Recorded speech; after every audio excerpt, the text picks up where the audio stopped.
What if the solution to student disengagement isn't in the classroom, but just outside of it? Across the country, educators are discovering that outdoor learning, hands on projects, and real world connections aren't just nice add ons, they're essential. And no one understands that better than today's guest, who believes that the key to transforming education might lie in our national parks, our local history, and the untapped power of collaboration. Hey, everybody, I'm Steven Schauer. Welcome to Stories Sustain Us, the show where personal journeys and bold ideas meet to spark change and sustainability in our communities. In today's episode, we meet James Fester, a lifelong educator, curriculum innovator, and advocate for outdoor and project based learning. From early childhood trips to national parks to leading global teacher training for UNESCO, James has reimagined what learning can look like when we step outside the four walls of the classroom. We talk about the power of inquiry, why collaboration with park rangers and community experts matters, and how embracing local history can help students connect more deeply with their world. James shares his experiences bringing students to Washington, D.C., partnering with the National Park Service, and writing the National Park Classroom, a book that's quickly becoming a must-read for forward-thinking educators. Whether you're a teacher, a parent, or simply someone who cares about the future of education and sustainability, this conversation will leave you hopeful and energized. James Fester brings more than 2 decades of experience across public, private, and online schools. His career includes roles as a classroom teacher, instructional coach, technology director, and curriculum specialist. He's a member of the national faculty at PBLWorks, where he helps educators worldwide embrace project-based learning. James is also a Google certified innovator, National Geographic grantee, and a published author whose latest book, The National Park Classroom, was released globally by ISTE in 2024. His impact stretches beyond school systems. James is a facilitator for UNESCO, a frequent contributor to platforms like Edutopia and ISTE, and a public lands professional who works at every level of park education, from his work with the Teacher Ranger Teacher Program to helping national and state parks reimagine how they engage learners. James is bridging the gap between classrooms and the natural world. So, how can teachers spark curiosity and civic responsibility using the world just beyond their school doors? Let's find out with James Fester here on Stories Sustain Us, where we are inspiring action through the power of storytelling. James, how you doing? Welcome to Stories Sustain Us. How you doing today? I'm doing great, Stephen. Thanks so much for having me. Yeah, well, thank you for reaching out. I mentioned in the introduction that you had actually contacted me, and I looked into your website and everything, and I was like, I got to talk to this guy. So I'm looking forward to this conversation. I generally start off asking everybody, where are they from? So I'm over here in Seattle, and it's actually a beautiful day in Seattle for a change. Got some sun this weekend. So where great. are you, and what's it like where you are?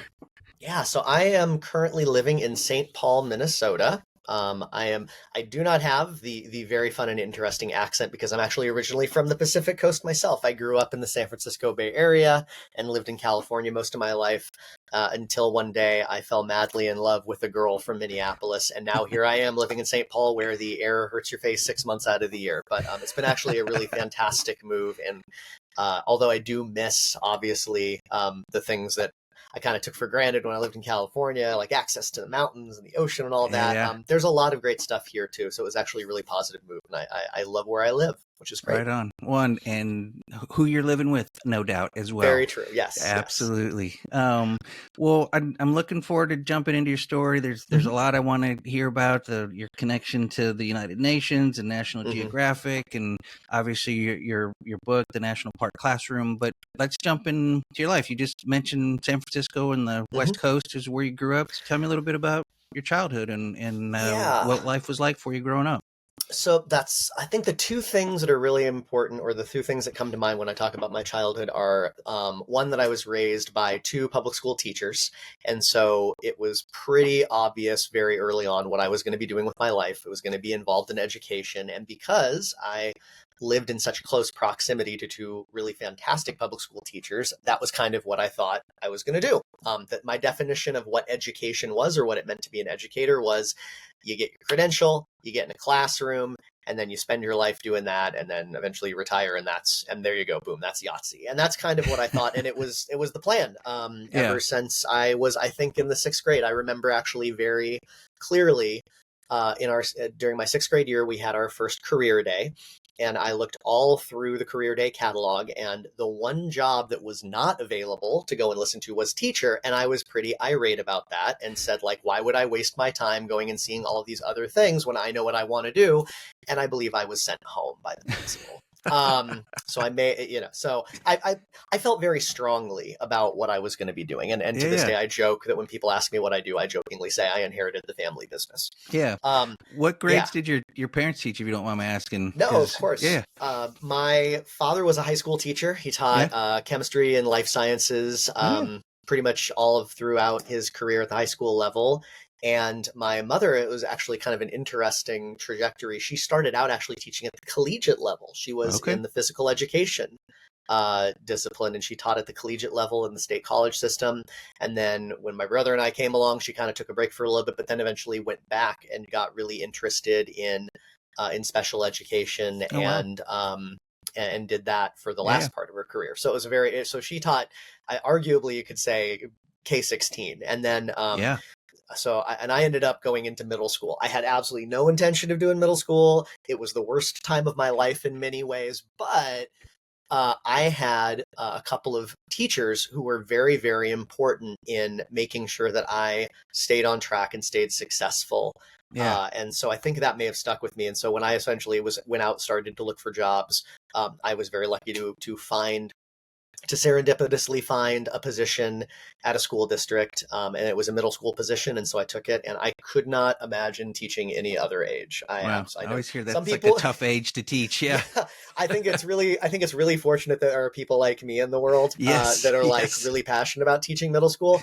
But it's funny because I feel the same way about my wife is a preschool teacher, and I feel the same way about teaching preschool. I'm like, I don't even know where you would begin with that. Like, what's the curriculum? All of it, actually. I know. Yeah. And she thinks I'm kind of out of my mind thinking that teenagers are fun, and I think she's crazy chasing toddlers around. So it works very well. I think it's a good balance. But great. But yeah, that's what I ended up doing. Yeah. Well, we definitely need people like you and your wife in the world, because I love teachers and the important role that they play. But I'm imagining myself in a room full of toddlers or a room full of 12-year-olds all day would be something I imagine I could pull off, but something that in the back of my mind I'd be going, this is probably not what I want to be doing. This may not be my calling.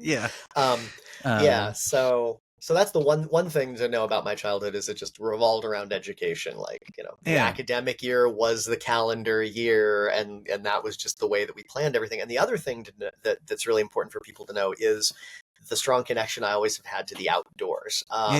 When I was growing up, I had two parents that were public school teachers, so we didn't have oodles and oodles of money to spend on exotic vacations, places, and things like that. So we would do a lot of camping and a lot of car camping. And I actually didn't know until I was very young, or until I was a little bit older, I didn't know that when you went on vacation, that didn't actually just mean camping, because that's all we did. Me too. I didn't know that other people did other things. And I remember being really confused when I had a friend one year who said, like, oh, what'd you do for vacation? Oh, I went on a cruise. And I sat there thinking, like, how the heck do you pitch a boat on a tent? That doesn't make any sense.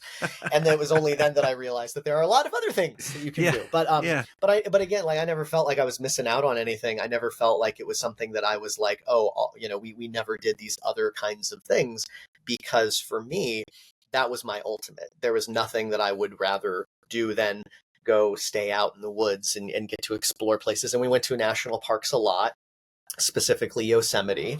That was, I jokingly kind of referred to that as my backyard growing up, because we were there like clockwork almost every spring, before like the park really opened, and before like all of the got too crowded. There's no off seasons anymore in parks like that, but back in the day there was, and that was the off season, and we would have the place almost to ourselves. Sometimes things were still closed because of snow, but I just remember it being an incredibly formative part of my life, and something that I always wanted to make sure remained that way, which is kind of what brought me to all of the work that I've done recently, which is really kind of exploring more about what that means and what it means to ensure that these places are sustained and continue to be valued.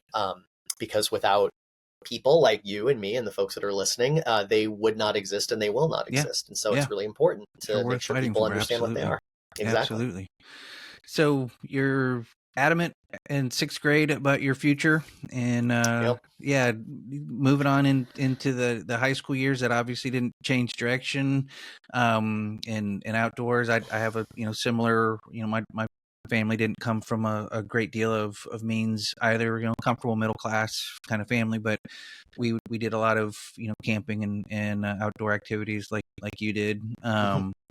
So what was, high school like as you were preparing to move on to this, career of education? Were you kind of already that focused on it in high school, and you kind of knew where you were going to go to college and onward, or did it kind of just unfold for you as life often does?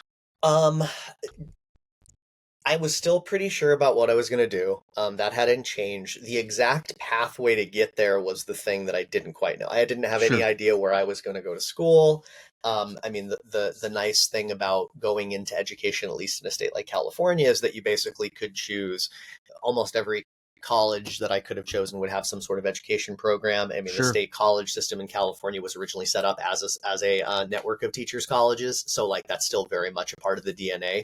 And so I knew I was like, I basically got to pick a city. And I one of the things that I did that was really smart was that I didn't rush it, and that I spent 2 years going to a junior college, Oh, yeah. which I know not everybody would probably say that that's like something that is their definition of success, but for me it really was. And there was a couple of reasons for that. Number one, the things that I did for the first 2 years would have been the same things that I did at a 4-year institution for the same 2 years. Sure. They just cost absolutely next to A lot nothing. I less. mean, Yeah. I still cannot believe that, like, I look at the price of how the price of college has risen, and I tell people that, oh yeah, when I first started going to school, I was paying $11 a unit, and they all transferred, and it was, I would pay in cash, or like in the change that I had in my car sometimes if I wanted to take an extra unit or a lab course or something. Yeah. But what was especially important about that junior college was that because there wasn't the same, I don't want to say obsession, but because there wasn't the same emphasis on people declaring a major and kind of sticking with it, and when you're doing your first 2 years, that there's not always a ton of pressure, but in some places they're very much like, what's your major going to be and why, you got to need get to you get on this on that track, track. and yep. But at a JC, because there isn't that same kind of the focus is much more on transitioning and preparing you well for the next chapter, which is transitioning to a 4-year university.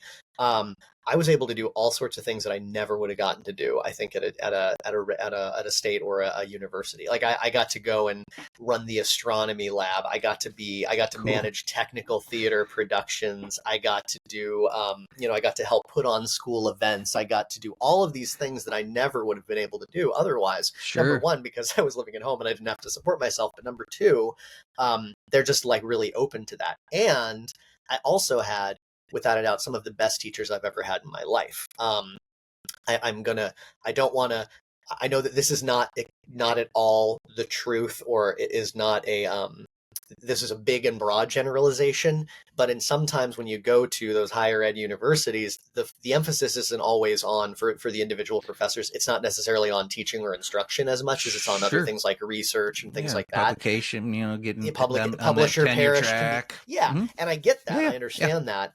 That, it's not always the case, because I had some fantastic teachers later on in my career as well. But the folks that were at the JC a lot of them were much, much more interested in the student experience and the student interaction and what was going on in the classroom. And so I got some like really fantastic folks that I was then able to emulate later on and kind of do that. And that was really great. And it set me up well. Like, the nice thing about, and I think this is still the case, but one of the really nice things about starting at a JC and then going into the state or university system is that you sit down with the counselors and the staff. The counseling staff at the school was exceptional. And you Yeah. sit down and you say, here's what I want to do and here's where I think I want to go. And they basically just say, this is what you have to do over the next 2 years. And these are the scores that you need to get. And then you're basically guaranteed to go in and everything will transfer.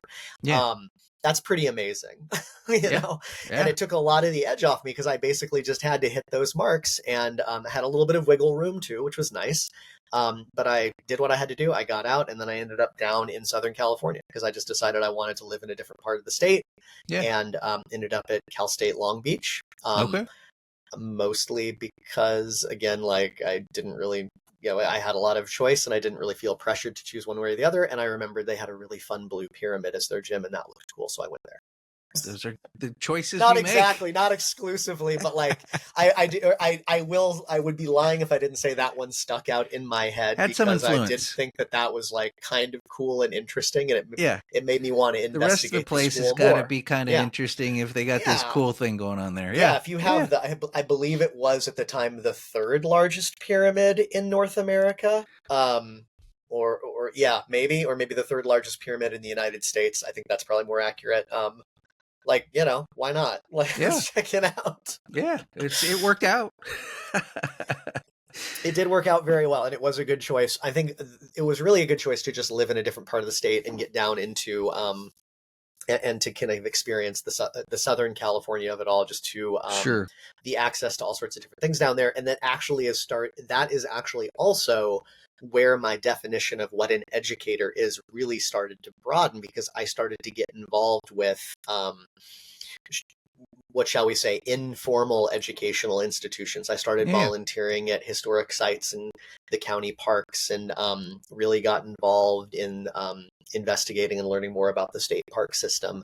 And that's really where I started to kind of think like, oh, you know what? There is more than being an educator. Doesn't just mean sitting in a classroom. Right. And there's a heck of a lot of interesting and remarkable things that folks that are educators on our public lands or are educators at places like zoos and aquariums do in service of their educational imperative that are worth knowing about. And I do think really helped me when I eventually transitioned into the classroom. I took a lot of that with me, and it gave me, I think, in a lot of ways, a little bit of a leg up when I was dealing with some of the challenges that come with teaching in a classroom. Yeah, keeping kids' attention at that age is definitely requires, I'm sure, a wide array of skills and taking those outdoor experiences and how to keep people engaged in an outdoor space where their eyes can wander even further than just the four walls of a classroom. For sure. Yeah, that makes a lot of sense. So did you focus on a particular, I mean, obviously going into middle school, you weren't necessarily, well, I guess I don't know. I'm going to ask the question, like, what was your educational focus? Did you, end up in social studies or math or, chemistry like your father? Where did you end up going? No, I ended up going into into social studies and history. And that was my area of interest. I was always kind of interested in that. And then as I got older, it turned out to be one of the subjects that I was always really consistently good at too. And so I kind of took that as like, okay, that's a sign that maybe this is the direction I go. But I was very lucky that what I taught was also my area, was my passion, which isn't always the case for educators. But for me, it definitely was. It was what I really enjoyed. I really liked it. I could talk about history all day long and really kind of got into that. I think a lot of people later on in life rediscover history and rediscover those kinds of things as a hobby, and kind of come back to it. And so but I kind of never left. It's just kind of what I did.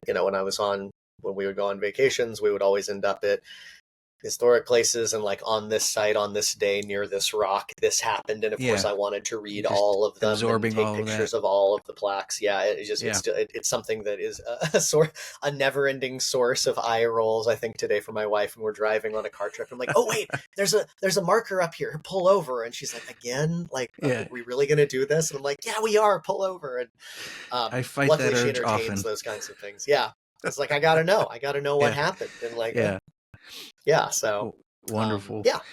So going in then into the classroom, did you leave right from college and go right into the classroom, or was there other things in between?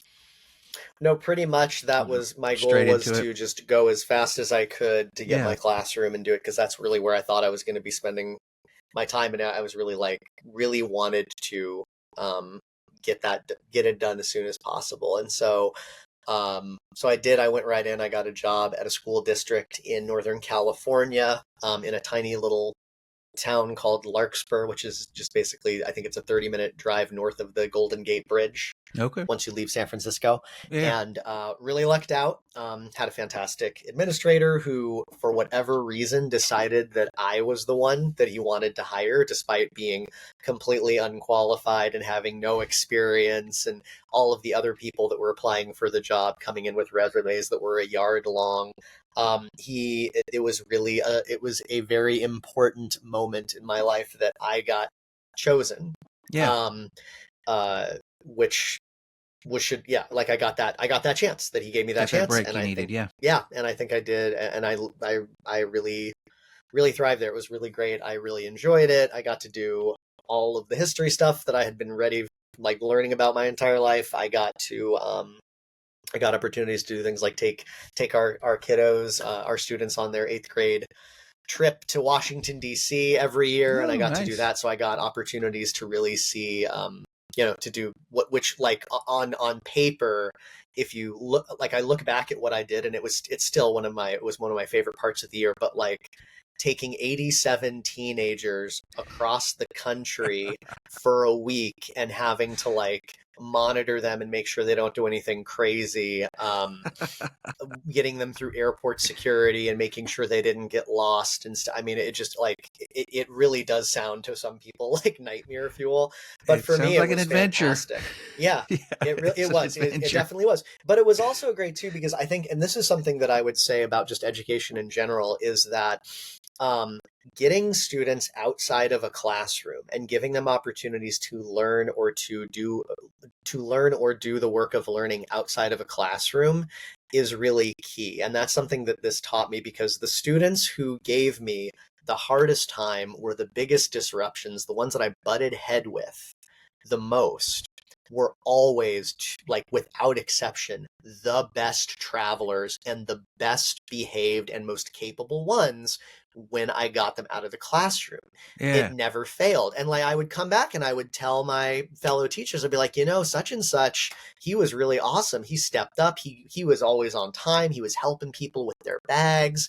You get him out of an environment like a classroom environment, a traditional classroom environment, which is not setting him up for success, and you get Yeah. him You somewhere just have a else. different mindset, right? And it was great too, because it also helped me really shift my relationship and change my mind about them too. If I had not done that, if that student had not gone on that trip Sure. with me, I would have just always seen them as the troublemaker, the pain Yeah. in Yeah. the rear, the The one that was difficult always student. trying. Right. Exactly. And that Right. just and so I think it was really important, not just That's from a wonderful. relationship standpoint, but giving them an opportunity to learn in a way that works better for them. Because for some people, non-formal learning or free choice learning, or whatever you want to call it, the stuff that is characteristic of the methodology used in places like national parks and museums and things like that.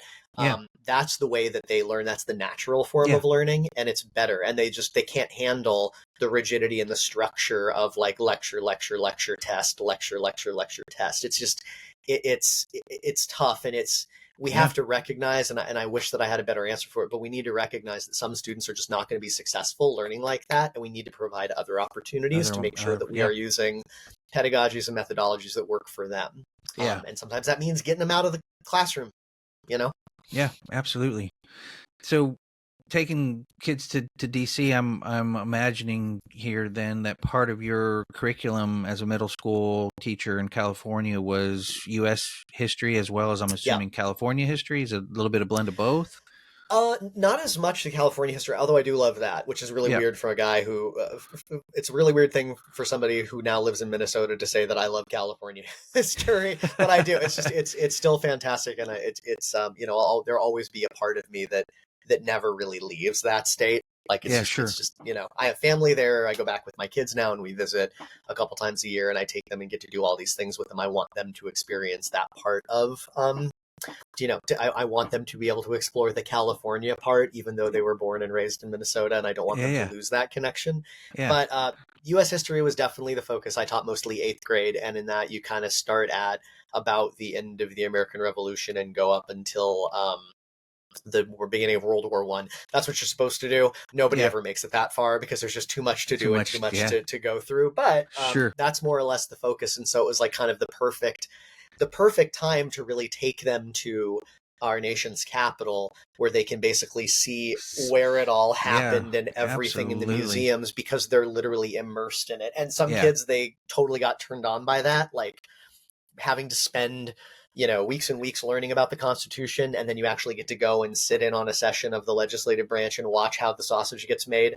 yeah, For some of them, it was absolutely like it kind of left them a little bit jaded, but for some of them it was really interesting because it yeah. turns out that, like, I Fire don't know them if you've up. ever seen a legislative session, but yeah, it's they're not. I'm sorry, representatives, but like, y'all don't work very effectively, and there's lots of yelling, and there's not. I mean, it really was the kid. Yeah, Like, I turned around and I saw my eighth graders watching this. They're yeah. sitting up in the gallery, looking down at this floor vote. I think they were voting on the naming of a post office or something really innocuous. And I Yeah, turn around and I look at them, and there's this group of girls who never ever stop talking in my classroom, and yeah. they're sitting there with their mouths hanging open, and they're just Like, slack jawed, and they look at me. They're like, "Oh my god, they are the worst yeah, ever! Like, how are they getting anything done, Mister Fester?" And like, yeah, they were horrified at what they were seeing, and we had to have a long. It was a great learning moment yeah, because we yeah, had a long discussion about, well, okay, you're just seeing one part of it. There's work that goes on in committee. There's a lot of people that support them, and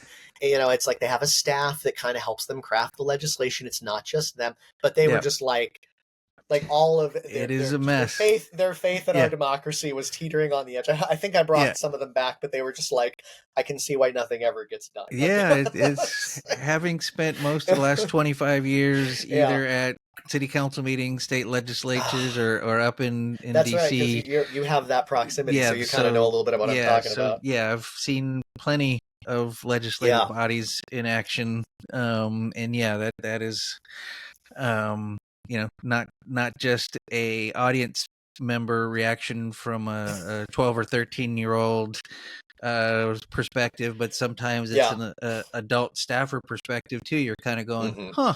That's where we Yeah. wound up on this issue. Okay. Yeah, I think it's a So very telling thing when the group of teenage girls that never stop talking say that you're that, talking too much, you're too disruptive, and you need to get back to work. I think you need to kind of yeah, re-examine the way that your your systems and the way things are running. That's a pretty tough criticism to come that back is from, that is something to put some thought into. Absolutely, for sure. absolutely. Well, that's yeah. I love going to DC. I don't know that Hmm. I could live or work there, but I've gone there plenty of times for work. But I love it for the Yeah. history of it. I love it. Oh, me When too. when Totally. I'm there to do my meetings or lobby or whatever I'm there to do, to always set aside time to go check out Yeah. the galleries and the museums and the history that's there, because it is Yeah. such a fascinating part. Yeah. It's tremendous what goes on there, and Hmm. in both the Yeah. astonishment of how is anything getting done here, and the astonishment of, wow, some pretty important things happen here that could make the world a better Yeah. place, or not, as the Yeah. case may be, depending on the decisions they make. So it's a Very important that true. you're taking, or we're taking, as the case is, kids there to expose them to that, because that's important. I think my experience growing up in Texas. It's funny that you say California history wasn't maybe that big of a deal in middle school. My recollection was, in middle school, all we did was Texas history, because Yeah. Texas thinks it's its own country. So like middle Yes. school history was all about Texas, and I didn't get to like U.S. history until high school. So, so Yeah. Yeah, they do a um, little bit of California history, I think, in like the fourth grade. That's when they kind of hit it hard. But yeah, sometimes it's an elective in high school. yeah, It was never. I would never went to a school that it was offered there. I would have loved to see it because I really do think. I think there's yeah, something. And there's definitely something to being able to learn the stories of the places that you live and learn about what went on there. I think that that's a really important thing. I think it also makes I think there's also a better connection that can be made, instead of saying like, this event we're talking about happened way over there, saying like, this event that we're talking about happened literally on the ground you're standing on, or you drive by where it happened every day. I mean, that I think there's for students that don't share the same passion that I do in my subject. And again, I was told on many, many occasions, I was reminded that history is one of the boring subjects, quote unquote, that they need some other reason to care. And sometimes proximity is that motivation. Just knowing that like, oh, like that thing we talked about today, it like happened right here, or I can like drive right to where it happened, you know, and shaped the world I'm living in right now. Yeah, exactly. Yeah. So I don't want to jump too fast into the future, but I do want to start transitioning our conversation to getting into your current work. So tell me a little bit about that connection then between, you know, you were a middle school teacher and your journey to getting into, you know, writing books and eventually we want to talk about the National Park classroom book. Obviously that we want to I don't want to dive deep into that, but what's that transition like? How did you start making that move from classroom to doing more with the parks and, you know, connection with National Geographic and the United Nations? I mean, that I'm assuming didn't all happen when you were in a middle school classroom. So how did you? All the same week, all for all of that stuff. Just it was a really, my imagination was wrong. Yes, it was a really busy week. I didn't get a lot of sleep. No, so a couple of things were really key. The first one was that I, as a way of staying connected to the public lands, I was volunteering on the weekends as a volunteer interpreter for California State Park, specifically Angel Island, which if you are familiar with California, you probably know that there are islands in the middle of the San Francisco Bay. You probably know about Alcatraz, been in the news a little bit recently as well. A little bit.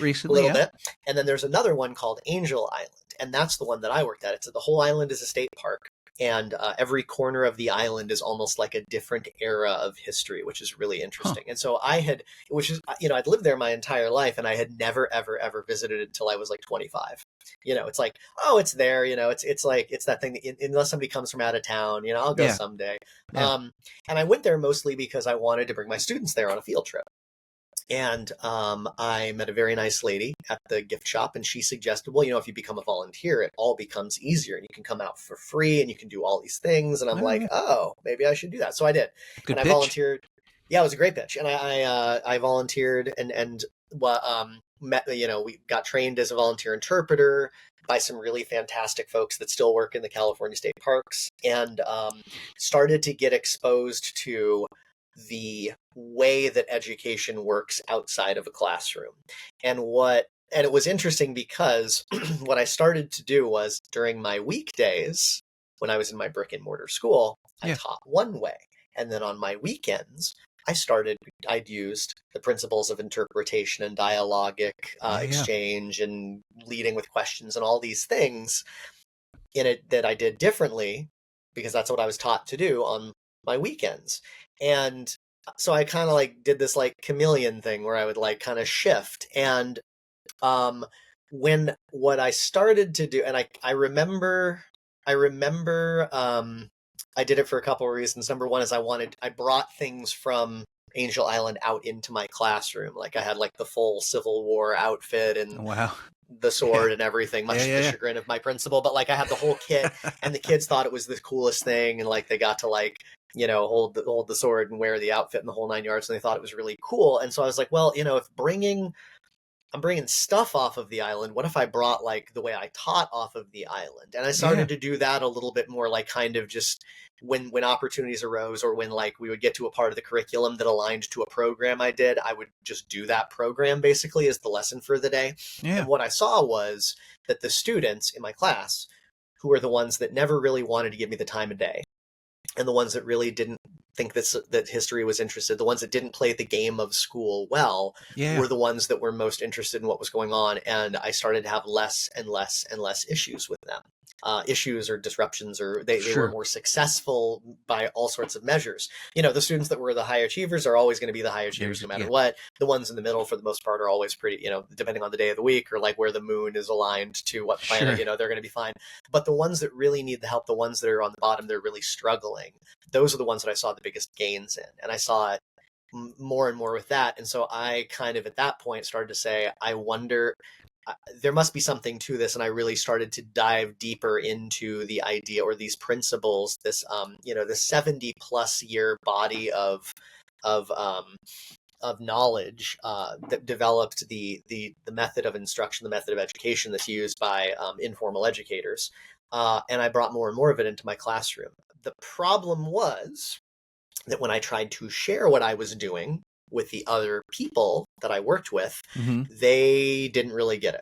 Yeah. It's kind of one of those things that like experiencing it really was the part that was missing. And so I knew they weren't going to do that. They weren't going to give up their weekends to come and volunteer with me. So I had to kind of put together a way of taking what was done on public lands or what's done in the parks and bringing that into the classroom in a way that made sense to teachers. And that essentially is what led to the book, because the point of the book is what classroom teachers can learn from what education looks like on our public lands, specifically the National Park Service, because it is the largest and most well-known system of public lands, public land system in the world. So that's why I use that one. Yeah. I've in my previous career, I had an opportunity to manage and supervise a large department of communicators, and we had an education component.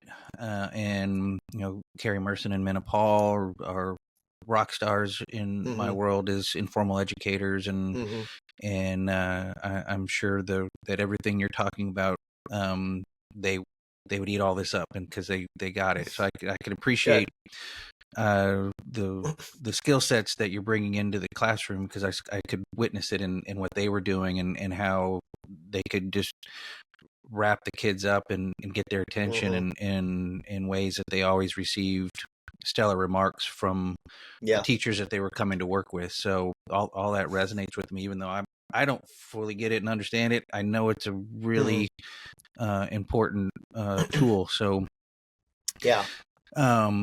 so before we transition into the book, or maybe this is connected to the book, I am super curious about the two aspects of your bio about the facilitator for the United Nations and your National Geographic certified teacher.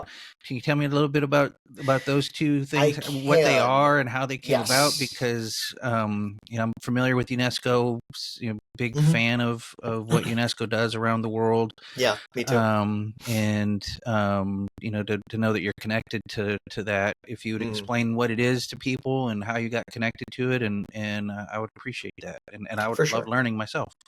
Yeah.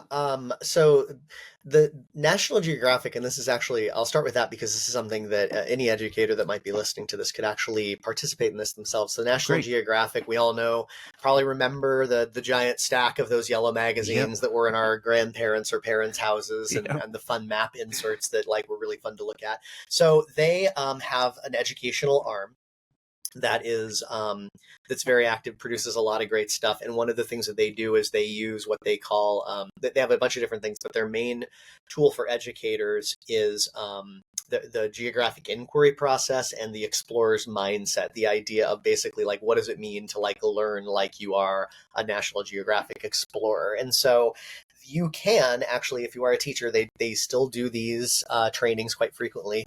You can go through their process, learn their methodology, learn how they do what they do, their questioning, their inquiry process, and you can get what's called National Geographic certified as a teacher. You kind of go through the process, you go through the class, you do a capstone project at the end where you basically take what you've learned and do it in your classroom.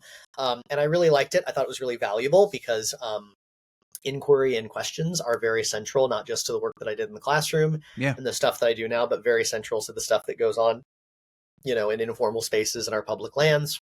And so it was a really kind of an interesting way to just kind of learn one more way or one more approach. And it was broken down very, very easily. So if you have no idea what inquiry-based learning is or how to do it, I would suggest you go check it out. I was also really lucky that they still do a fair amount of granting. It's definitely changed a little bit Sure. in recent years, but they do offer grants to all sorts of people, including educators or people that work in the education field, where you can like propose a project and go and do it. And I actually did get not one of their big, what they call like their big Meridian grants or their level 1 grants. I got a smaller one that was specifically for creating resources for COVID, and so it was it was like a one-time small grant to produce some curriculum. And what I did was I basically took Google 360 images. Like we've probably all done that street view thing where you drop the little yellow pig guy in front of your house and you can kind of see like, oh, hey, I don't own that car anymore. Whatever it is. Or like that. I remember when my house was that color. So I took that technology and I created a series of what I called virtual ranger talks, where I took 360 images people had shot.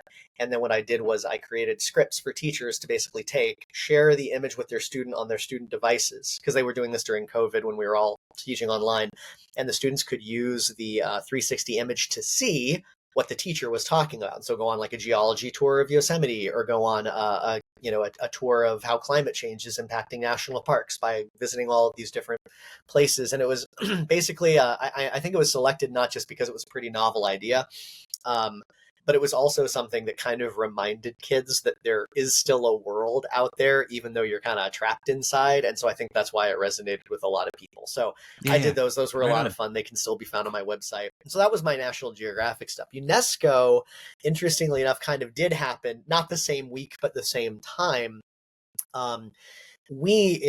In the US, when we had to pivot to online learning, we were very lucky in the sense that like we had a lot of the tools and stuff in place. Maybe some of the processes had to be included, but we have internet, we have devices, we have, learning management systems and emails and all sorts of things that we could draw on in order to be able to keep, doing as best we could with learning. And interestingly, one thing that I saw was some of the students that did the worst in the classroom did the best online, because of not just like the flexibility of the reduced workload, the fact that they didn't have to be in a room with other people that were disruptive or like kind of, not people that didn't want to like have to be around.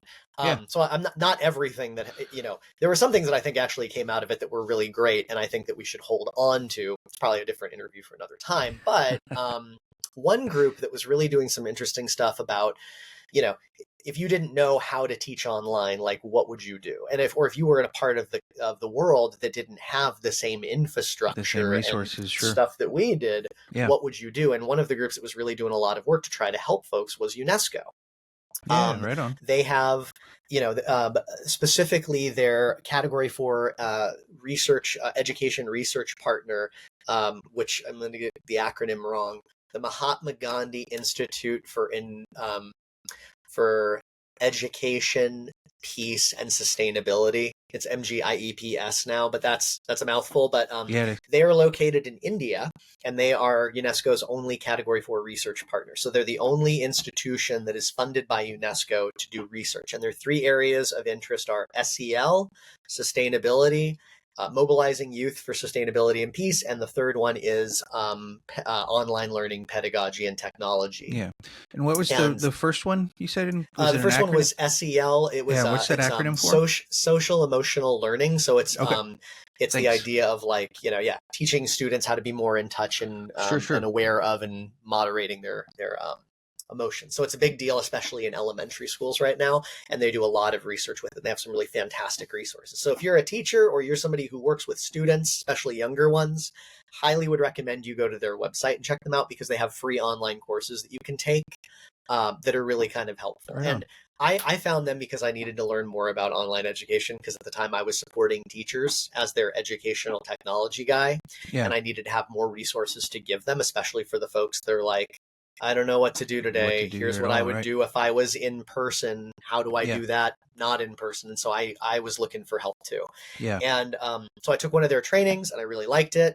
And then they said, oh, we're going to do like a training, we're going to do an advanced training for folks that have taken the first one. I did that and I really liked it. And then they said, hey, we're going to invite, if anybody's interested in maybe becoming one of our trainers, you can take this course and based on how you do, we might invite you. And I did that. And I got invited to join their their training staff as a master trainer, and I'm the only one from the U.S. Was the only Wow. one was one of two from North America, which makes sense too because all of the work that we do Sure. is essentially on the other side of the planet, and so a lot of the Sure. It's trainings just that I probably Southern participate in, Hemisphere as 2 well. And a.m. yeah. Yeah, a lot of our meetings were at midnight. But Yeah. I Yeah. but Makes like sense. you, I really support and I really admire UNESCO. I really support their mission. I think it's a force for good in a world that could use more of that. Yeah. And was really happy that I got to.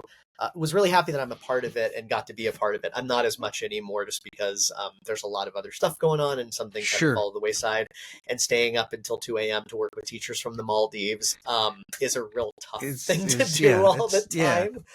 Well, that's fascinating. Yeah. I didn't realize UNESCO had that aspect. I was familiar, obviously, with their World Yeah. Heritage sites and their cultural Oh, yeah, for sure. exchanges and, Yeah. and all of that aspect Yeah, they of do what a they do. lot I of really, didn't really realize that interesting component of stuff. it. So Yeah. thanks for bringing Yeah. me up to speed on some other aspects of UNESCO. Makes me even more supportive of their global mission Mhm. to preserve and connect heritage and culture sites and Mhm. educate folks and All the fun stuff. Yeah, recognize our differences and similarities and bring us all together around that. That's an important aspect. So for sure. well, jump me into the book then. Jump me into Yes. the National Park Classroom. Tell us what that is and Yeah. how it can be used and how people can get access to it and all of the knowledge that you share All in the it. stuff. I'll give you Yeah. the 10,000-foot view. So yeah, Yeah. the book came out in March. It's published by ISTE, which is the International Society for Technology and Education. I was really fortunate to have a really fantastic book team and a really awesome editor who, when I called up the International Society for Technology and Education and said, I want to write a book about why teachers should talk more, or should teach more like park rangers, they didn't immediately tell me that I was out of my mind, because it's definitely a niche and a thing that on face value it's like it seems like a bit of a mismatch. But what's interesting, or what I found, was that there's a lot of things that that exemplify. It's not just education that they do. They have a very diverse portfolio. They have their own standards for what education should look like, or what teachers should be doing to make sure that you're providing what they call a future-ready experience for your students. Yeah. And a lot of the stuff that I wrote about in the book actually aligns very well to their like portrait of a graduate or their portrait of a master teacher or whatever. Right And so the book itself, I feel like I've been working on it literally since the first time I went to Yosemite, because what I wanted to do was, like I had said, I wanted to distill for a classroom teacher what it is that they could benefit from if they learn more about the pedagogical approaches to teaching and the resources that are produced by public lands. And it definitely, it's something that I would always, when, nowadays what I do, I work with teachers and school leaders as a trainer and a professional development coach. And when I go and I work with them and I see what they're working on, or I see the kinds of stuff they're developing in terms of curriculum, and I see a connection to like one of our national park units, I was like, hey, did you know that like if you go to this website, you can download all of these free resources, and all of these images can be just used for free because they're all public domain, and you can and you've got these videos, and you might even be able to call up the ranger at this site and have them do like a virtual visit with your students. They were all really surprised that that stuff existed. And then they were also a little bit skeptical of will it work, because they're like, well, but park rangers aren't teachers. It's not going to work for me. And it's like, oh, but they are. But they are. And I understand why they would say that. Sure. But I also understand how incorrect that is. And it's not like, yeah, you dumb classroom teacher, you don't know what you're talking about. It's just, again, you just don't know what you don't know. And, Right. And sometimes you make assumptions that are just out there until somebody tells you. And so that's what this book was. It was kind of both ways. I wanted teachers to read it because I wanted them to see all of the stuff they could be doing and all the ways they could leverage this giant educational ecosystem that their tax dollars are paying for. But I also wanted park rangers to look at it, or interpreters is probably the more accurate term, but I'm going to say park rangers just because I can sit here all day debating about titles where we can keep talking. So let's just go with it.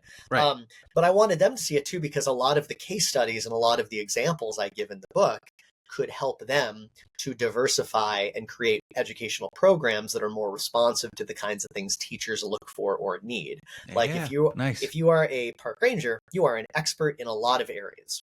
Education is not always one of them. You don't always talk classroom teachers.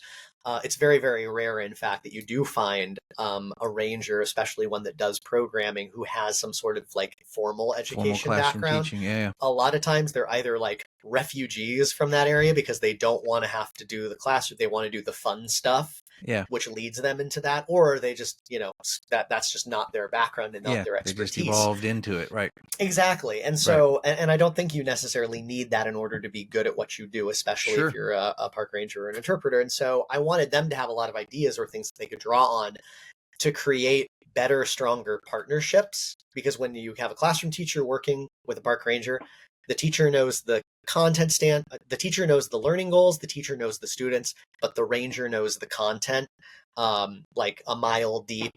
And the two of them working together, it's like the perfect match where they really Nice. do balance each other. And I have a ton of examples in the book of like these insanely amazing partnerships and programs and projects that students completed, that show just the power of a collaboration like this, and wanted teachers to be able to take advantage of that. And it's all through the lens of project-based learning, which is the area that I work in, is the idea of, instead of just like keeping learning relegated to the classroom and that the students are just they're taking in knowledge and regurgitating it for the purposes of tests. It's Yeah, They're going to yeah, take that knowledge, they're going to apply it to a real world situation or a real world problem, and what they produce is something that they are going to show or is going to be utilized by the people that are trying to solve that problem or that challenge. yeah. Makes the learning more relevant. It really helps them develop and understand like what kinds of opportunities are out there. But like Yeah, at the end why of the this day, matters. Yeah, that was exactly what I was going to say, was yeah. that like you never have to then sit there like I had to do a bajillion times in my classroom and have a kid slumped over on their desk going like, why does this even matter anyways? It's like, Right. well, it matters because this person in the community is waiting for us to finish this project, and you have to learn all of this to complete this project and answer this question. Again, it's a more motivating and I believe a more modern way, a more Yeah, just realistic, real world unauthentic way of applications teaching. for educating. Yeah, Exactly. that's wonderful. For I sure. love that. I love that. Yeah. So, so the book is available for folks Yep. to purchase and just kind of use on their own. But you also, as you mentioned, you're kind of a coach, and people can contact you and Oh, use for sure. your services. And it looks like you're part of a team that does this as I well. Do you am. want to talk about that a little bit? Yes, I will. I would love to plug the organization I work for, and so Please. yeah, I do my own consulting on the side, but I don't do it. But for folks that are really looking to learn more about things like project-based learning or like how they can bring these types of approaches into their classroom, I would actually direct them to the organization that I work for, which is called PBLWorks. We used to be known as the Buck Institute for Education, and now we're PBLWorks, which is, you can find us at pblworks.org, all one word. Perfect. And it's a nonprofit based out of California, and for the last 35 plus years, it has been, I might be a little bit biased, but they have been the leader in the project based learning field. I might be biased, but if you Google project based learning, guess who shows up first? Just saying. Yeah. But yeah, they provide services to not just classroom teachers to learn how to do project-based learning and how to bring this approach to their students and develop their own projects. They also coach leaders in schools on how to like shift, for lack of a better term, how to create the conditions needed for teachers and students to be able to do these things. Because we know, we have the research to back it up, that project-based learning works. It works for everybody. We've got the numbers and the research to prove that it does. And and honestly too, like I discovered project-based learning kind of by accident, because it kind of, I had experienced it in high school. I was a part of a small learning community. And so when I started going into the classroom, that's just what I did. Yeah. I didn't actually know it was called PBL until PBLWorks came and trained us at our school. And I was like, oh, this is kind of like what I do. That's what it's called. Yeah. And that's kind of how my whole relationship with them began and how I eventually started to work for them.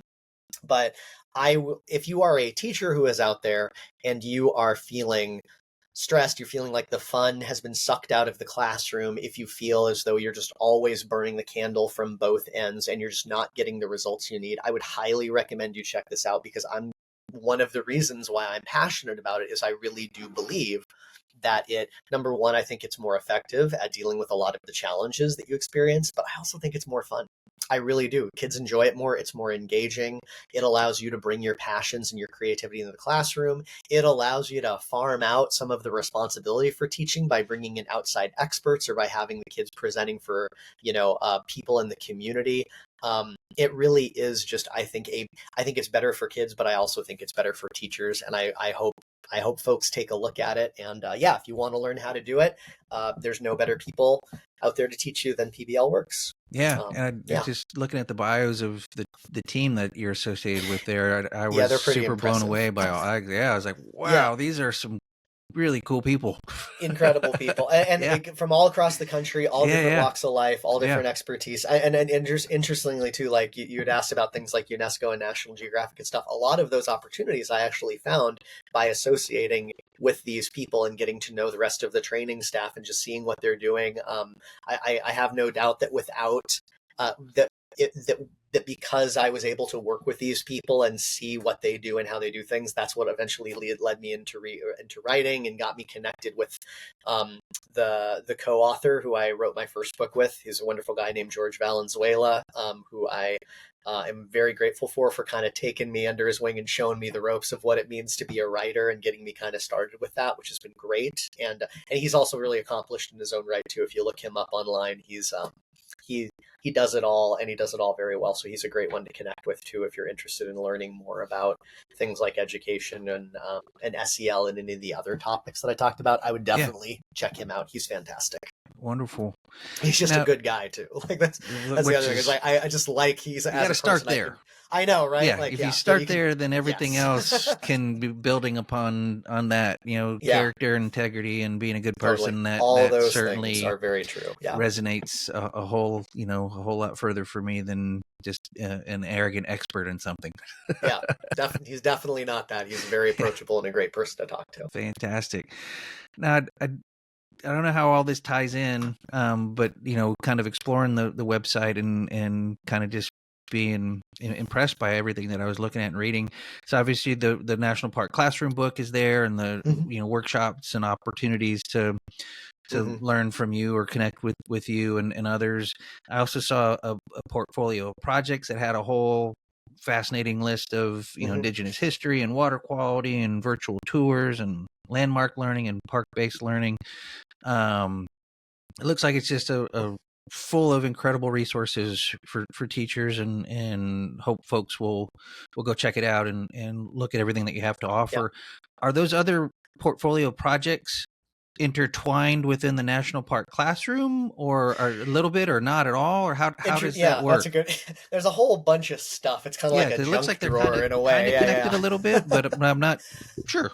Yeah, some of them are, and some of them are, and some of them definitely aren't. So, for example, when you look at some of the projects that the group has done, and it's an informal kind of collaborative, just like-minded teachers. We've kind of found each other. A lot of the folks I found when I was interviewing them for my book, and we were like, "Oh, you seem like a cool person. Let's see if we can work together and do some stuff to give back, to the parks." And that's kind of what we're doing now. Is there's a group of us that meet periodically, and we try to figure out what are the things that we can do with our expertise.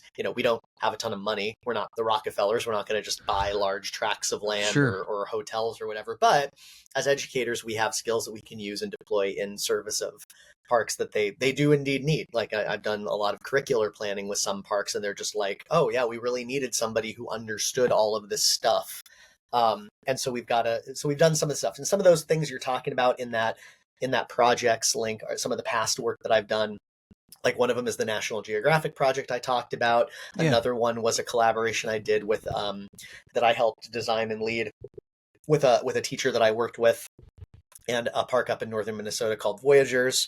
It's actually, the project is fully, you can see the whole thing, and it's fully downloadable online, and it can be done anywhere with any body of water. So if you are one of the, I don't know, I mean, I'm guessing you probably know this, like the 60-70% of people who live in a watershed, maybe it's higher than that. You could do that project with your students. And then also, like, the book itself, if you do purchase the book, which I would love it if people did. Please, The yeah. book also comes with 63, what I call them, sparks.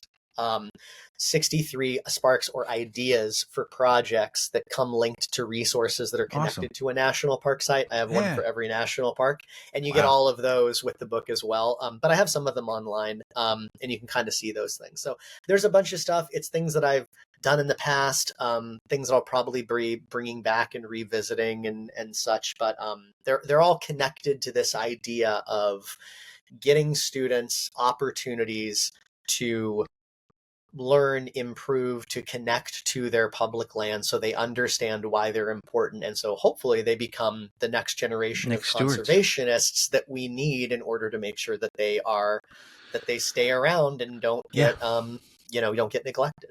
Yeah. Wonderful. And I love that idea of sparks as kind of teaching Yep. tools. That's I love that connection Just to to get some that ideas to idea. get you Yeah. started. Exactly. Yeah. Perfect. What haven't I asked you about your book that you want to make sure people know or understand before Oh, we wow. transition into your call to action? Is there something that we just Ooh, need to touch on interesting. before we go? Yeah. Yeah. Well, actually, this could transition into that call for action, because I can Yeah. give a Yeah. little preview of it without, it's a little bit of a spoiler, but not a big one because there's still Sure. lots of stuff worth reading. But so part of the reason, and I'll kind of, this is a story that I tell. It's a story that I tell at the end of the book that leads to the call to action. And it is Yeah. that while I was researching this book, of course, I used it as an excuse to go and visit a bunch of national parks, Of course. and call it development time, Absolutely. And and the That's job that I mandatory, have, right? totally. Oh yeah, you have to do it. Yeah. And so I've been to a few. 310 units to be precise, not to brag. So I've been to a couple, and the job that I have, my 9 to 5 job, it enables me to travel because I get to travel across the country and work with teachers in their schools a lot of the time. And Yeah. I was really excited because one day I was assigned to a school in Arizona, and I was like, ooh, I'm going to be in Phoenix. That's only like 4 hours away from the Grand Canyon. I could do that drive. That's no problem. And it's the Grand Canyon. So like, come on, it's the Rolls Royce of national parks. You got to go. And I'm writing a book about it. So I'm like, I'm going to go, I'm going to spend a whole day there. I'm going to do a little bit of walking, sit down and do some writing, interview people, attend. But like, most importantly, because I was working on the chapter about teaching strategies, I'm like, I'm going to find every park ranger program I can. I'm going to find every roving interpreter, and I'm going to just watch what they do, and I'm going to ask them, and I'm going to write everything down, and the whole chapter is going to take care of itself. So I get there, and this is the summer. It's the height of the season. It's there was a little bit of rain that day, but like this is the height of the busy season at the park. And I showed up super excited to write everything down and do all the things. And I was really underwhelmed by what I saw. So the main visitors center, which is like, kind of your first stop when you visit the national park, it was only open for 4 hours. It didn't open until noon. There were ranger programs, but it was very hard to find them because there were only a couple of them for the day. There were no roving interpreters that were there just engaging the public and finding those teachable moments like I expected. And it wasn't just me who was having trouble finding these folks, because we had kids that were trying to do their little junior ranger program. And one of the things you have to do is get a signature from a park ranger. And I can't tell you the number of times that I came to a kid and I was saying like, hey, how's it going? Like, what are you learning? Like, oh, we can't do it because we can't find a park ranger. Yeah. And I just started to feel more and more deflated. And I was like, what is going on here? Like, where are all of the learning opportunities? Everything you kind of had to do on your own, which is fine. There are lots of opportunities for that in a national park. But I was really surprised that the human element, that connection that I remember going to Yosemite and going on all these ranger programs, that was missing. And I was really feeling deflated about it when I left. And as I was leaving, I saw there's a place by where the shuttle drops you off that's a free speech zone where people can like hang out and they can like, share ideas or whatever it is. I think it's a great idea to have those, so you don't like, you can avoid like, conflicts over that kind of thing. But it was a guy in a giant Cookie Monster outfit, like the kind that you see in Times Square in New York. And he was trying to get people to take pictures with him. And it struck me that I spent all day in a national park and I saw more Cookie Monsters than I did park rangers. Yeah. And are Ugh. the kids at the park going to take away that as their experience? That when I went to a national park, Cookie Monster was more available than a park ranger, and that's going to be my experience. And I want to be clear here because I know that sounds like I'm throwing a lot of shade at the park staff, and I'm No, absolutely showing a lot of not. shade at No. Congress and those who set Yes. budgets and Thank you. Yeah. And establish. that's Yeah, the park yeah. And rangers I would love to be out there. yeah, the park rangers were frustrated because a lot of the staff had been diverted because they're in the process of redoing the big pipeline project to bring water into the South Rim, and a lot Yeah, of resources have been allocated that way. A yeah, lot of them had said, like, hey, I signed up to be somebody who got to interact with the public, and now I'm just dealing with parking violations all day, or like that yeah, garbage. yeah. I'm not blaming the administrators of the park or the superintendents because, again, like you said, they're dealing with the parameters they're being They're given, doing and they're what they dealing with were, the the budgets. policies and the budgets they were Yeah, given. budgets being Yeah, set by people who've never visited even, and like they got to do what yep. they got to do. I'm not even giving Cookie Monster a bad time. It was 105 No, degrees and the guy's in a suit just trying to make money. I'm like, yeah, big ups he's to doing him as his. well. Yeah, But it struck me that like we need, and so what it struck me was, and here's my call to action, is that yeah, if education is not, it's always going to get second place and third place when it comes to things like visitor safety and other parts of the experience. And maybe that should. Infrastructure and the safety of visitors at parks should absolutely be prioritized, but education is a priority too. And if it's not going to be something that we can always depend on, that you go to a park and you learn about why it's incredible so that you walk away wanting to protect it, because as the saying goes, we only protect what we know, or we only love what what you we have care to about. learn about it to love about it, and you only protect the things that you love, is more or Yeah, less the quote, I think. yeah, Then somebody else has to take up that mantle and make sure kids are making those connections. And I think teachers are best placed, because if you know that every student that comes up through school is going to learn about national parks, is going to learn about one, and is going to want to go and see it one day. Because again, you don't even have to be a teacher that takes your kids on these field trips. Awareness is the first and the most pervasive barrier to getting people into national parks, not knowing what they are and not knowing how to get to them. Those are the barriers. In some yeah, cases, they're even more acute than cost, believe it or not. A lot of people think it's money. It's not. It's just understanding that these are spaces for everyone, that they're important, yeah, and that you can go there. yeah, If you can remove that barrier, and you can tell them and teach them, when you go to the Grand Canyon, here's what you're going to see. When you go to the Grand Canyon, here's what those layers mean. And the kids come in there knowing all of that, they are going to walk away wanting to be the ones that are the custodians. And so if it's not going to be, if the park staff are doing the best they can, but they can't reach everybody, we need other people to step up. And it should be, in my opinion, I think classroom teachers are the ones that should do it, because, yeah, that's my call to action, is that just like, we want to make sure that, and it's nothing that has to be, and it's nothing it's not a political message in any way at all, because if sure, you look at the polls, and we have the evidence to show it, there is one thing that both sides of the political spectrum agree to, and that is that the National Park Service is a worthwhile organization, and that national parks should be protected. I mean, I know there's degrees to it, but sure. the only other like branch or agency in the federal government that gets the same level of like trust and respect as the National Park Service are like those little beagles that are at the airport that are like sniffing people's luggage. Like, people love the Beagle Brigade, but it's like Yeah, it's like national parks, beagles, and post office. And so it crosses party lines at a time that is very, very hard to do things like that. And so yeah, it's something we could all do, and I think we can all own. yeah. We Even all if you're have a just like, responsibility to it. yeah, even if you're not a classroom educator, if you're just, if you're a parent of a couple of kids and you want to take them to there, like, tell them a little bit about what they're going to be seeing and why they're going to be seeing it before they go, because they'll appreciate it that much more. And we know that that leads to them being invested as conservationists later on in life. Absolutely. I love that call to action. And I would just add, even if you don't have kids or you're someone like me, I mean, it's our responsibility to raise awareness for these amazing places, and support those that are keeping them open and keeping Yeah, them, spaces that are for all of us, and using our voices to do that. So I for appreciate that sure. call to action. Thanks very much, James. Yeah. Now, let me transition you then into our final little bit here, which is talking about hope for the future. And Yep. I address hope not as an emotion, but kind of as how those who study it define it. And hope is a state of mind. It's we can have a vision for a better future, and we can have some steps on how to achieve that better future. We may not know the entire path. We know a direction to at least walk in. And we have a feeling of agency, that there's something I can do to help me get to that vision of a better future. So it's a state of mind that we can cultivate and grow and exercise to generate more hope in our lives and share that with others. So I want to ask you 3 questions about hope, and would ask you not to think too long about it, and to kind of give your first gut reaction, a kind of a precise answer of, hey, this is what my first thought was, or first, from your heart feeling was about it. So the first question for you, James, about hope is, what is your vision for a better future? It can be for you personally or professionally or for the world, but what's your vision for a better future?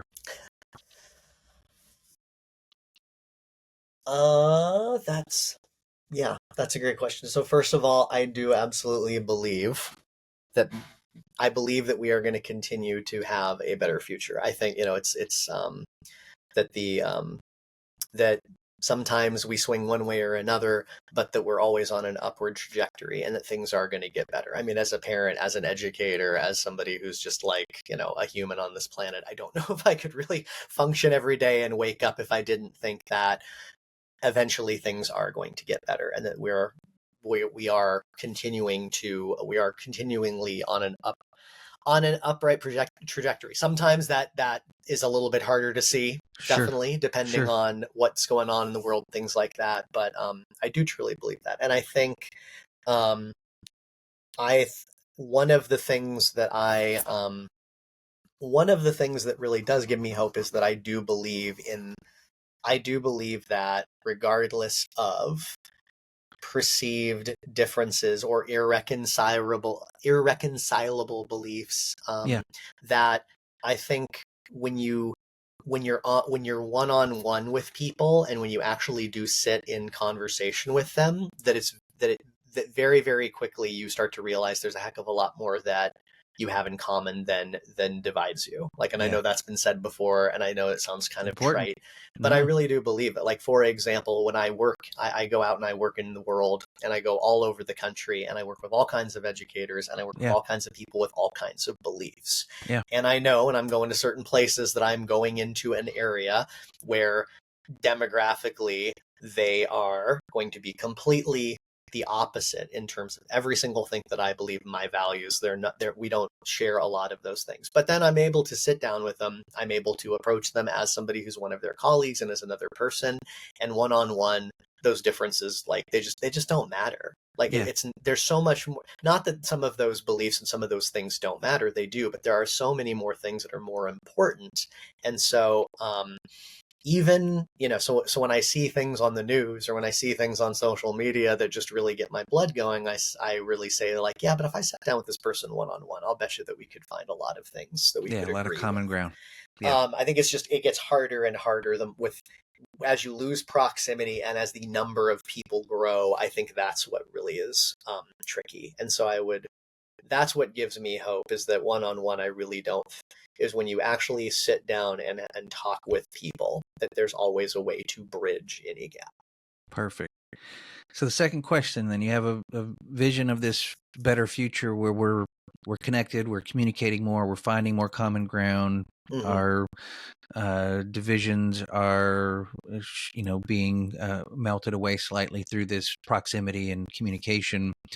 I think you kind of already answered it a little bit, but just to give you a chance to expand on that, why is that important to you? Yeah, I mean, I think it should be important for everybody, because I think that it reminds you that no matter how bad it is, or how much you're objecting to what's going on this week in the news, or the choices that are being made by leaders here and there, I think that you remember that eventually things are going to swing back the other way, and that we're going to, that hopefully calmer heads will prevail, that those conversations will be taking place, and eventually people will realize, we're going to make a lot more progress working together than if we're working against each other. I also just don't think it's human nature, and I really do believe that. I do believe that in general, and this is probably comes as a result of not just, being a teacher for over a decade and working with kids, but also having two of my own. at the end of the day, people want to do good. People want to be good and be seen as good people. I don't Yeah. think overwhelming majority of people.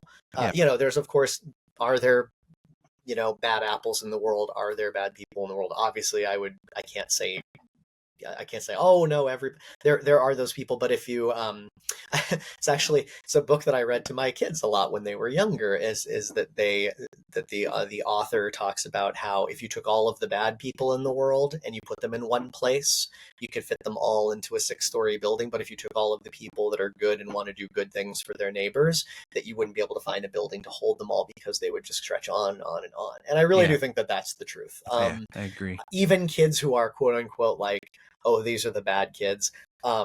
It's circumstantial. It's a reaction to things that are going on in their lives or their lived experience. It's not the choice that they make. I don't think. I think it's a choice that they're more driven to, or they feel like they have to make. And so, I think recognizing that and having faith in the fact that people do, their pathway to what they think is good might be the thing that gets them in trouble, but no one chooses to be just bad and evil. Waking up in the morning to see how much damage I can do today. We're waking up to do the best we can with what we got to work with. Yeah, and I would agree. Yeah. So last question then for you, James. So imagine now this future you just described where we're communicating more, we're finding more common ground with each other and able to express, our human nature of wanting to do good and finding ways to do that together as opposed to at odds to each other. That future you just described, imagine that's the world we're living in right now. And tell me how that makes you feel. It feels great. It makes me less anxious as a parent because I know that it's the world that my children are inheriting. I know it's the world that other people's children are going to inherit. It's the world where the truly big problems that we all need to figure out, problems around things like the future of the planet and the environment, making the future of making sure that people have what they need to live and to thrive, where where they don't feel this they don't feel a constant mindset of inadequacy or a lack of what they need, that leads to things like greed. That goes away and then slides to the side, and we can actually get down to the real big things that we need to work on to make sure that everybody feels better. It's great, and it's a wonderful thing, and something that I certainly hope that I get to see in my lifetime. But I'm confident that it's somewhere down the road. Perfect. Well, I share your vision and your hope for the future, and I'm going to try to do my little bits as best as I can to help us get there. So thank you so much for doing what you do as well to make the world a better place, James. And thanks for your book and for coming on the show and sharing your journey with us and all that you're doing. And I encourage everybody to go check out your website. I'll put all that information in our show notes so folks can know how to get in touch with you, get to purchase your book and learn more about the consulting and services that you offer as well. Awesome. So thank you so much for joining me on Stories Sustain Us. I'll leave you with the last word. Okay. Well, definitely. Thank you for having me on. It was a pleasure to get to be on the show, and I hope lots of folks listen to it and go and check out the things that I looked at. And I would also like to encourage everybody, because I know that summer vacation and road trip season is right around the corner. And if you do end up in one of the wonderful places and spaces that I talk about in my book, take a peek in the gift shop and see, because there are definitely some national parks that are going to be carrying it. And if you see it and you want to grab it, please do so at a national park, because that way you can keep a little bit more money in there, and there's nothing wrong with parks getting a little bit more money, especially now. Awesome. I love that. Thank you, James. Yeah, I wish you all the best, and I'll keep tabs on your progress and look forward to supporting you any way I can, because what you're doing is really important. Thanks, James. Thank you. I appreciate that. All right. Bye-bye. See ya. What a conversation. Today, James Fester reminded us that education doesn't have to be confined to 4 walls. And in fact, it shouldn't be. We explored the value of project-based learning, the untapped educational power of national parks, and how connecting classrooms with community experts and public lands can transform how students see and engage with the world. From inquiry-based learning to the power of place-based history, James is helping redefine what meaningful education looks like in the 21st century. As someone who deeply values education, I found this episode both inspiring and affirming, and I hope you did too. James's message about linking America's best idea, our treasured national parks, with classroom learning really resonates with me. And look, good teachers are at the heart of every thriving community, and I've been lucky enough to know more than just a few incredible ones. For example, Miss Beck, my high school English teacher, if you're listening, I want to say thank you. You made literature come alive and pushed me to think critically. And I also think of Amy and Terry, dear friends of my wife and me, who dedicate themselves every day to shaping young minds with compassion, creativity, and a whole lot of heart. Teachers like them and like James are making a lasting impact far beyond the classroom walls. And James's approach to blending formal and informal education also reminded me of the powerful work I witnessed firsthand during my time with the San Antonio River Authority. Environmental educators like Carrie Merson and Minna Paul, two talented women I had the incredible privilege of working with, brought creativity, empathy, and clarity to complex issues, making environmental education not just accessible, but unforgettable. Their work showed me just how effective interpretive education can be, and James's efforts echo that very same spirit. So I want to thank James for coming on the show today and for all his efforts, which are making the world a better place. And if you're a teacher listening to or watching this episode, I want to thank you as well. Thank you for all you do to make the world a better place. For everyone else, here's what I'd love for you to do today.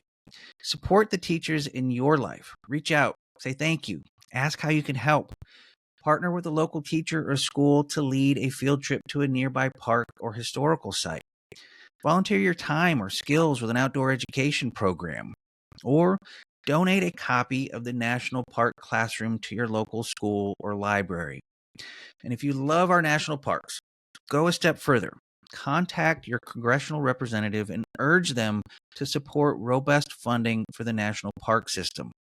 Our parks need resources to stay open, well-maintained, and fully staffed so they can continue to serve not only as treasured public spaces, but as powerful platforms for learning and connection.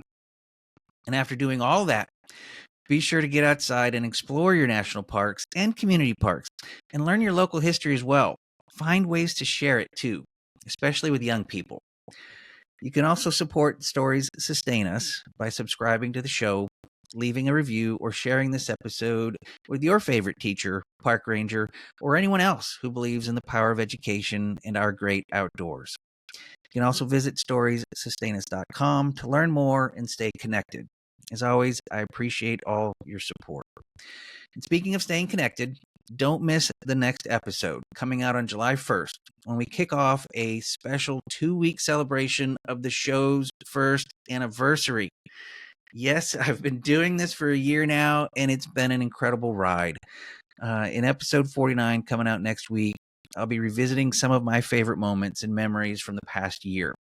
I'd love to hear your favorites too, so please share them on social media and tag Stories Sustain Us on Facebook, X, Instagram, and Blue Sky. I can't wait to see what you think or what you remember as highlights from this past year. And you really don't want to miss next week's episode, because at the end of episode 49, I'll be revealing the name of my very special guest for episode 50, which airs on July 8th. And trust me, you won't want to miss that announcement. I'm super excited and incredibly grateful to have this special guest on the show. Can't wait to air it, but we got to get through episode 49 before we get to that special episode number 50. So come check it out next week. You can check out episode 49 of Stories Sustain Us on July 1st at storiessustainus.com, wherever you listen to podcasts, and on YouTube. As always, thank you so much for being here today. Keep supporting your educators, keep protecting your parks, and keep working to make the world a better place for all. Until next time, I'm Steven Schauer. Take care of yourself and each other. Take care.